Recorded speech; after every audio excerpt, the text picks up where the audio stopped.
اعوذ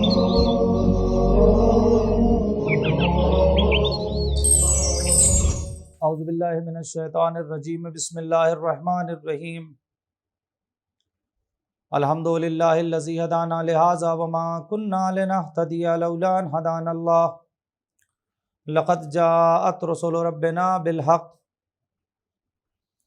ثم الصلاة والسلام علی سید الانبیاء والمرسلین وخاتم النبیین وآلہ الطیبین الطاہرین لا سیما علی بقیۃ اللہ لازم ارواحنا وارواح العالمین لک الفدا بسم اللہ الرحمن الرحیم لا رتب ولا یابس الا فی کتاب مبین۔ ناظرین کرام السلام علیکم ورحمۃ اللہ وبرکاتہ۔ ناظرین، ماہ مبارک رمضان کی 11 تاریخ آ گئی اور تیزی کے ساتھ ماہ رحمت، ماہ برکت گزرا چلا جا رہا ہے۔ پروردگار ہم سب کی توفیقات میں مزید اضافہ فرمائے کہ ہم لوگ زیادہ سے زیادہ اس مہینے کے فیوز و برکات سے فائدہ اٹھا سکیں۔ آئیے ناظرین، آج جیسا آپ جانتے ہیں کہ پروگرام حقوق قرآن کے سلسلے میں علی ٹی وی کی جانب سے منعقد ہو رہا ہے۔ ایک تشویق ہے کہ تاکہ ہم قرآن سے وابستہ ہو جائیں اور زیادہ سے زیادہ تلاوت قرآن کریں۔ ایسا نہیں ہے کہ صرف اسی مہینے میں، ہم سال بھر انشاءاللہ قرآن پڑھتے رہیں، تھوڑا تھوڑا پڑھتے رہیں، جتنا آپ پڑھ سکتے ہیں اتنا قرآن پڑھیں، مگر اس پورے ماہ مبارک رمضان میں جتنے بھی اگلے پروگرامز ہوں گے سب میں ایک نقطہ مشترکہ ہے جو آپ کی خدمت میں عرض کرنا ہے، اور وہ یہ ہے کہ جب بھی پڑھیں قرآن، جتنا بھی پڑھیں، ایک لائن پڑھیں، ایک آیت پڑھیں، ایک سورہ پڑھیں، ترجمے کے ساتھ پڑھیں۔ پتہ تو ہو کہ خدا چاہتا کیا ہے، ٹھیک ہے، آپ تلاوت کا ثواب تو لے لیتے ہیں لیکن بس حق ادا نہیں ہو پا رہا ہے۔ آپ نے حق کیا تھا؟ پڑھیں، سمجھیں، عمل کریں، دوسروں کو بتائیں۔ ہم پڑھ کے سمجھ ہی نہیں پائے ہیں تو عمل کیا کریں گے، اور جب عمل نہیں کریں گے تو دوسروں کو کیا بتائیں گے۔ آج ہم 11ویں پارے میں سورہ توبہ کا بقیہ حصہ ہے۔ سورہ یونس مکمل ہے اور سورہ ہود کی 5 آیتیں ہیں۔ جتنا ہم ذکر کر سکتے ہیں انشاءاللہ آج آپ کی خدمت میں عرض کریں گے۔ سورہ ہود کی جو 5 آیتیں ہیں وہ شاید کل ہوں۔ سورہ یونس آج مکمل ہے، اور اس کے علاوہ جو سورہ توبہ کے سلسلے میں کل گفتگو چل رہی تھی اس میں سے چند باتیں کل وقت نہ ہونے کی بنا پر رہ گئی تھی جو انشاءاللہ اب ذکر کی جائیں گی۔ جب آپ سورہ توبہ پڑھیں گے، زکوٰۃ کے مصارف تک کل گفتگو ہو گئی تھی۔ اس کے بعد جب آپ آگے جائیں گے تو آپ کو اس سورے کے اندر مسجد ضرار کا واقعہ ملے گا۔ یہ ایک بہت اہم واقعہ ہے، اسے پڑھنا چاہیے اور غور کرنا چاہیے کہ ایک مسجد بنوائی تھی منافقوں نے مسلمانوں کو، اب آپ یوں کہہ لیجیے ستانے کے لیے یا پریشان کرنے کے لیے یا جس لیے بھی، منافقوں کی طرف سے مسجد تھی۔ پیغمبر اکرم کو یہ بات گوارا نہیں ہوئی، مسجد تھی۔ بعض روایتوں میں یہ ہے کہ پیغمبر نے جلوا دیا، اور بعض میں ہے کہ پیغمبر نے توڑوا دیا، کہ قرآن ہے۔ کیوں؟ مسلمانوں کو ستانے یا پریشان کرنے کے لیے منافقوں نے بنائی تھی۔ آپ پڑھیں گے یہ مسجد ضرار کا واقعہ اسی 11ویں پارے میں انشاءاللہ سورہ توبہ میں آپ پڑھیں گے۔ اس کے علاوہ ایک اہم بات اس سورے کے اندر ہے جس کا ذکر کرنا اس وقت بہت اہم ہے اور ضروری ہے، کہ پروردگار عالم نے حقیقی شہداء کی صفات بیان کی، کہ واقع شہید کون ہے، گواہ کون ہے۔ ہم شہید کے مطلب گواہ ہے، لیکن صفات بیان کی ہیں، ان صفات پر ہم غور کریں اور اس کے بعد دیکھیں کیا واقعی میں صفات ہمارے اندر ہیں۔ ہم میں سے اگر وہ ساری کچھ ہیں صفات، یا کچھ بھی نہیں ہے، بالکل خالی ہیں، کورے ہیں، کوئی صفت اس کے اندر ہے ہماری۔ آج آپ دیکھیں حقیقی شہداء کی صفات۔ سب سے پہلے فرماتے ہیں، آیت میں لکھا ہوا ہے اور آیت سلسلے میں تفسیر اور آیات ملا کے ہیں، یہ توبہ کرنے والے، جو حقیقی شہداء کی جو صفات ہے اس میں سے یہ ہے کہ وہ توبہ کرنے والے ہوتے ہیں۔ انسان ہے، اللہ نہ کرے خدا نہ خواستہ برا، فوراً توبہ کرتے، اور توبہ ایسی توبہ کہ توبہ نصوحہ، یعنی انسان کو اس کے بعد، آج ہمارے یہاں کیا ہوتا ہے، ذرا سے کچھ یا اللہ توبہ ہے، ہو گیا توبہ، نہ، یہ اس کی ضرورت نہیں ہے. آپ کے دل میں توبہ ہونا چاہیے کہ پروردگار مجھ سے غلطی ہو گئی، آئندہ یہ کام نہیں کروں گا. یہ جو عہد ہے یہ ہے اصل توبہ. خدا سے آپ جو عہد کر رہے ہیں، ایک آیت میں اس سے پہلے میں عرض کر چکا ہوں کہ اے صاحبان ایمان، اگر جو تم نے خدا سے عہد کیا ہے اس عہد کو پورا کرو، توڑنا نہیں. اس میں سے ایک سب سے اہم یہی ہے، ہم روز توبہ کرتے ہیں، روز گناہ کرتے ہیں، روز توبہ کرتے ہیں، روز گناہ کرتے ہیں. کتنا ہم اپنے خدا سے کیے ہوئے عہد کو توڑتے ہیں. اگر آپ نے توبہ کیا ہے تو یہ خدا سے ایک عہد کیا ہے کہ پروردگار ہم اس گناہ کو نہیں کریں گے، لیکن اس کے بعد بھی ہم کرتے ہیں. تو ایک چیز یہ ہے کہ توبہ کرنے والے ہوتے ہیں. اس کے بعد عبادت کرنے والے ہوتے ہیں، عابد ہوتے ہیں. ایسا نہیں کہ بس یوں ہی چل رہے، نہیں. جو شہید ہے وہ عابد کرنے والے ہوتے ہیں، حمد کرنے والے ہوتے ہیں، خدا کی حمد کرنے والے ہوتے ہیں، روزہ رکھنے والے ہوتے ہیں، رکوع کرنے والے ہوتے ہیں، سجدہ کرنے والے ہوتے ہیں، امر بالمعروف اور نہی عن المنکر یعنی نیکی کی ہدایت اور برائی سے روکنے والے ہوتے ہیں،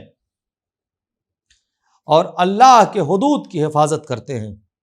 اب ایک جملہ میں یہاں الگ سے کہنا چاہتا ہوں، ان ساری صفتوں کو توبہ کرنے والے، عبادت کرنے والے، حمد کرنے والے، روزہ رکھنے والے، رکوع کرنے والے، سجدہ کرنے والے، امر بالمعروف کرنے والے، نہی عن المنکر کرنے والے، اور اللہ کی حدود کی حفاظت کرنے والے، یہ ساری کے ساری صفتیں اگر کامل طور پر ہیں تو وہ شہدائے کربلا کے پاس ہیں. آپ دیکھیں شہدائے کربلا کے حالات زندگی پڑھیں، کبھی انشاءاللہ موقع رہا تو بیان کیا جائے گا. یہ ساری صفتیں ان کے اندر بدرجہ اتم موجود ہے. اگر ساری نہیں تو کچھ صفتیں ہم اپنے اندر تو لے آ سکتے ہیں. کوشش کریں آج سے ہم کہ ان صفات میں سے کچھ صفتیں ہمارے اندر آ جائیں. اصل چیز اس کے بعد جو سب سے آخر ہے اور سب سے اہم ہے، اللہ کے حدود کی حفاظت. یہی نہیں، اگر اسی ایک صفت پہ ہم نے عمل کرنا شروع کیا کہ حدود اللہ کی، جو اللہ کی حدود ہے، جو اللہ نے ٹارگیٹ دیا ہے، جو ہم کو ایک سرکل بنا دیا ہے، دائرہ بنا دیا ہے، ہمیں اسی دائرے میں رہنا ہے، ہم اگر اسی پر اکتفا کر لیں تو بقیہ چیزیں انشاءاللہ پوری ہو جائیں گی. جب ہم یہ طے کر لیں گے کہ نہیں، اللہ نے جو حد مقرر کی ہے ہم اس کی پاسداری کریں گے، تو نماز چھوٹے گی نہیں، عبادت چھوٹے گی نہیں، جھوٹ بولیں گے نہیں، دوسروں کو پریشان کریں گے نہیں. ساری چیزیں اپنے آپ انکلوڈ ہوتی چلی جائیں گی. طے کریں کہ ہم اللہ کی جو بنائے ہوئے حدود ہیں اس کی حفاظت کریں گے. اور اس کے بعد آیت نمبر، اس سورہ توبہ کی آخری بات، آیت نمبر 119 مومنین کو صادقین کے ساتھ ہو جانے کا حکم دیا ہے. مومنین کو حکم دیا گیا ہے کہ مومنین صادقین کے ساتھ ہو جائیں. وقت نہیں ہے کہ میں ان آیتوں کو پڑھوں گا، انشاءاللہ آپ جب پڑھیں گے آیت نمبر 119 مومنین سے کہا گیا ہے کہ آپ سچوں کے ساتھ ہو جائیں. سورہ مبارکہ توبہ، سورہ مبارکہ توبہ کے بعد اس کے اندر سورہ مبارکہ یونس پڑھیں گے آپ. سورہ مبارکہ یونس، اس میں بہت سی باتیں ہیں جو آپ سے کی جا سکتی ہیں.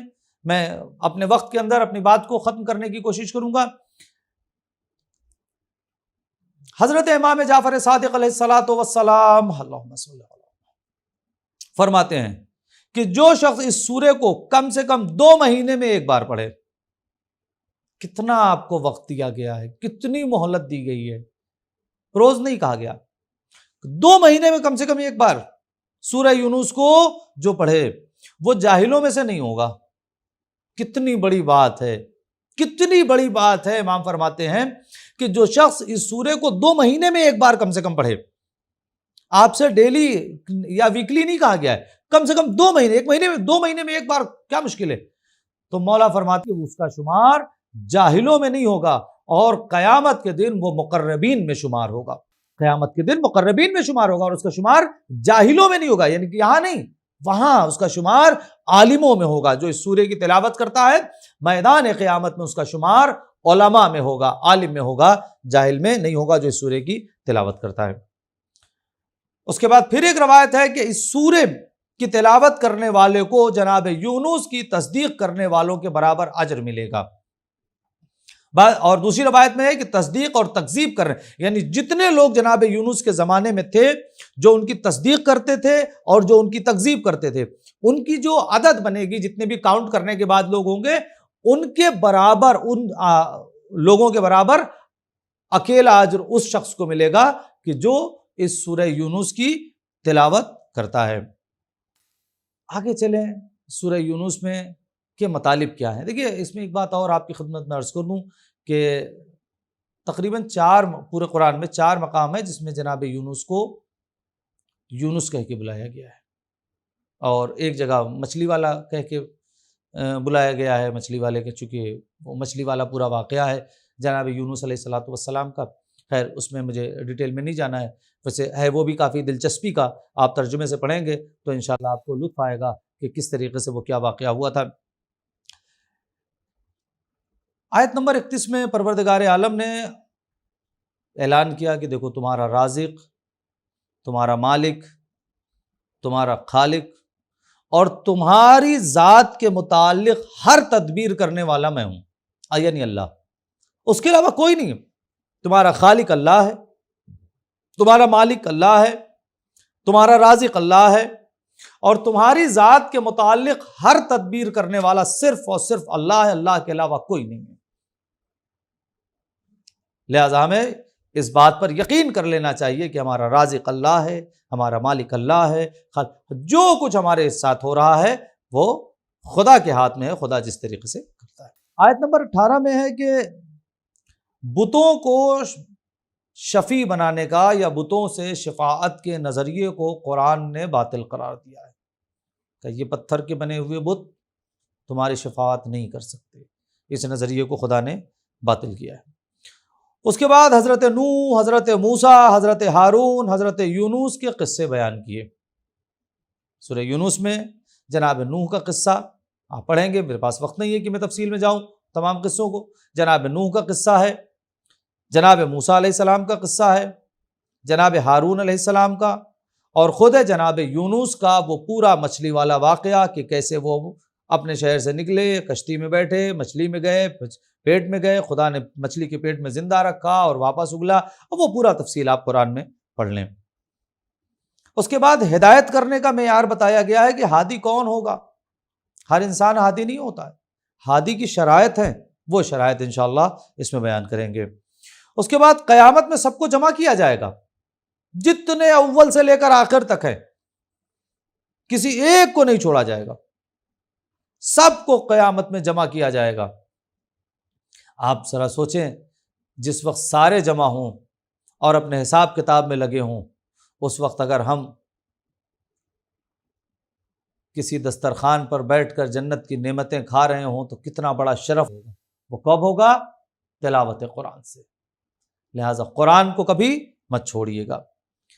اور ایک اہم بات جو رہ گئی ہے جسے بیان کرنا بہت ضروری تھا، پہلی آیت میں قرآن نے اس کتاب کی عظمت کو بیان کیا ہے کہ اس کتاب قرآن کی عظمت اور قرآن کی بڑائی بیان کرتے ہوئے اعلان کیا کہ یہ دانائی کی کتاب ہے، یہ عقل مندی کی کتاب ہے، اسے جب پڑھیں تو اس سے عقل مندی آئے گی، خود اس کے اندر عقل مندی ہے، اس کے اندر کوئی ایسی چیزیں نہیں ہیں کہ جو لغو ہیں، جو عبث ہیں۔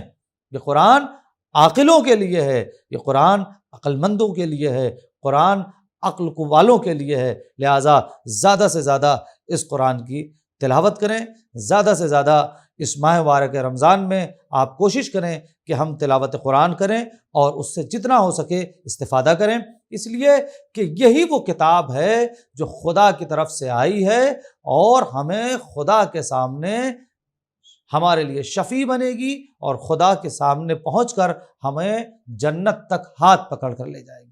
یہ کلام خدا ہے، کسی انسان کا کلام نہیں ہے۔ لہٰذا زیادہ سے زیادہ اس کی برکات حاصل کریں، اس سے فیوز حاصل کریں، تلاوت کریں، سمجھیں، عمل کریں، دوسروں تک پیغام پہنچائیں۔ ناظرین، اسی کے ساتھ آپ ہمیں اجازت دیں، انشاءاللہ کل پھر آپ سے ملاقات ہوگی۔